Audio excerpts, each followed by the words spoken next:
Hello friends, welcome to my channel.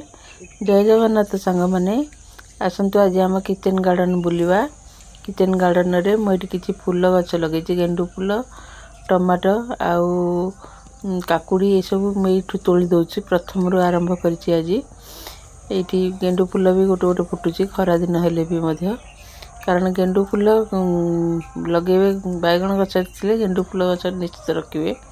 गेंडू गचर गोटे smell थाए, से स्मेल रे पोक मैंने प्राय आसती, तेणु बैगण गछ बैगण गछ को सुरक्षा देवाई गेंडू गछ लगे।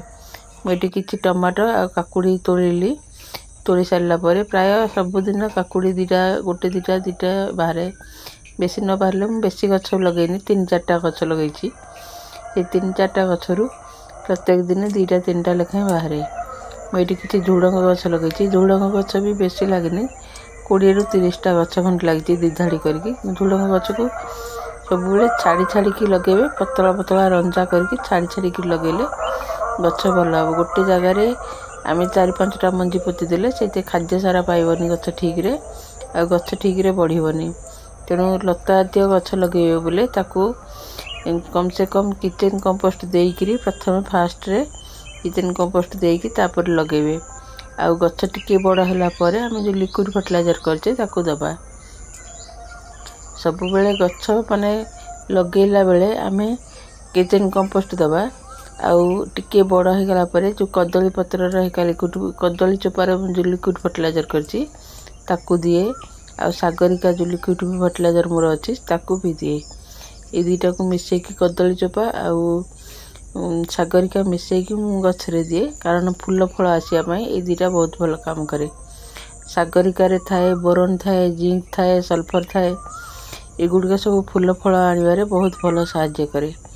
बोरन अभाव हेले गछरे आम बेले बेले देखुचे जे फल गुड़ाक पूरा मांकुड़िया मांकुड़िया होगी छोटिया छोटिया हो जाऊँगी। से गुड़ाकर कारण है बोरन। बोरन अभाव हेले भी से गछ गुड़िक फल गुड़िक मांकुड़िया मांकुड़िया होगी मोड़ी मोड़ी होगी। झुड़ंग देखते पूरा लंबा लंबा होमती पुरस्टिया पुरस्टिया होती। यार कारण मुझे सागरिका लिक्विड फर्टिलाइजर स्प्रे करछि। से बोरन अच्छी, सल्फर अच्छी, कैल्शियम अच्छी, पोटास अच्छी, कदली चोपार लिक्विड फर्टिलाइजर ये सब गुड़ाक स्प्रे कले गछरे अधिक फूल फल आसो।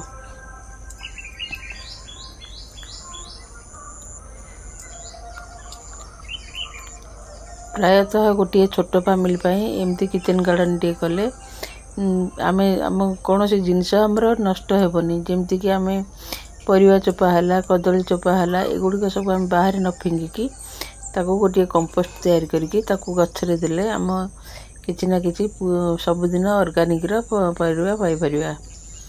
एटी मुझे झुड़ंग गछर प्रधान शत्रु होची जौ पोक। जौ पोक पाई भी लिंब तेल को से दही आ गुड़र मु गोटे लिक्विड फर्टिलाइजर करछि ताकू भी स्प्रे करेंगे। किचन गार्डन टे कले केमती कम खर्च रे आम किचन गार्डन टे करवा ता सहित तार मु टिप्स दे थाए। आ किचन गार्डन टे करिया चाहूले आपण बगीचारे एलोवेरा गछ लगांतु। एलोवेरा गछ आम मनीष जी भल गछ भी से भल। एलोवेरा लिक्विड फर्टिलाइजर करके आम यदि मझे मझे स्प्रे करवा ताले गछरे ना पोक लगे ना विभिन्न प्रकार आम पाई परिवा थ्रू कैल्शियम, पोटास।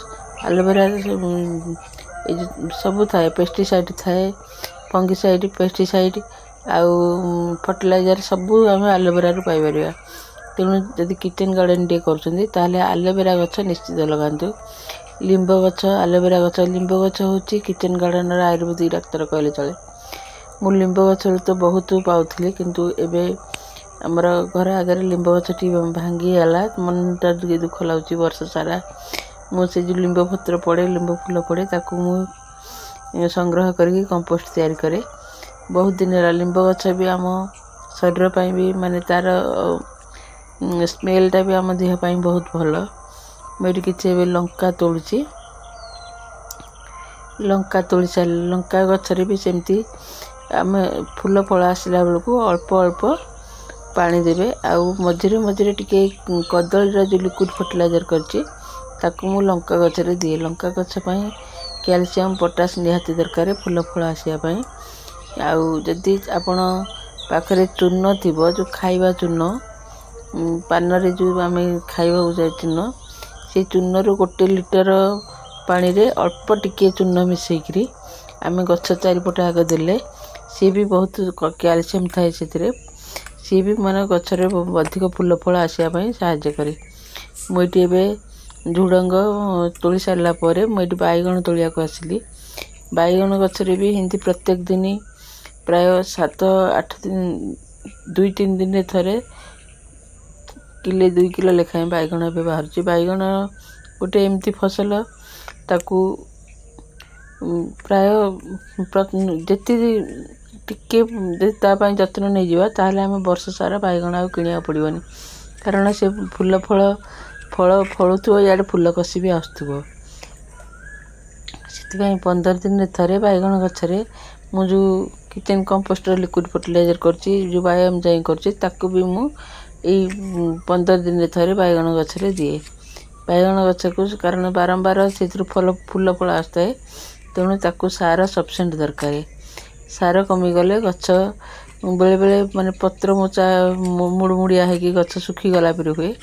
ସେତେବେଳେ ଜାଣିବେ ଯେ ଆପଣ ଗଛରୁ ଜିଙ୍କ ଆଉ ବୋରନର କମି ଅଛି। ତେଣୁ ସେଇ ଟାଇମ୍ରେ ବି ଅଧିକ ଟିକେ ଜିଙ୍କ ଆଉ ବୋରନ ପାଇଁ ମୁଁ ସାଗରିକାର ଲିକ୍ୱିଡ଼ ଫର୍ଟିଲାଇଜରଟା ଦିଏ। ବର୍ତ୍ତମାନ ମୋର ପରିବାର ତୋଳା ସରିଲା। ଯଦି ମୋ ଭିଡ଼ିଓଟି ଭଲ ଲାଗୁଥିବ ତାହେଲେ ଲାଇକ୍ ଆଉ ସବସ୍କ୍ରାଇବ୍ ନିଶ୍ଚିତ କରିବେ। ଜୟ ଜଗନ୍ନାଥ ସାଙ୍ଗମାନେ। ରହିଲି। ବର୍ତ୍ତମାନ ମୁଁ ଆଜି ଝୁଡ଼ଙ୍ଗ, ଟମାଟୋ, ବାଇଗଣ, ଶାଗ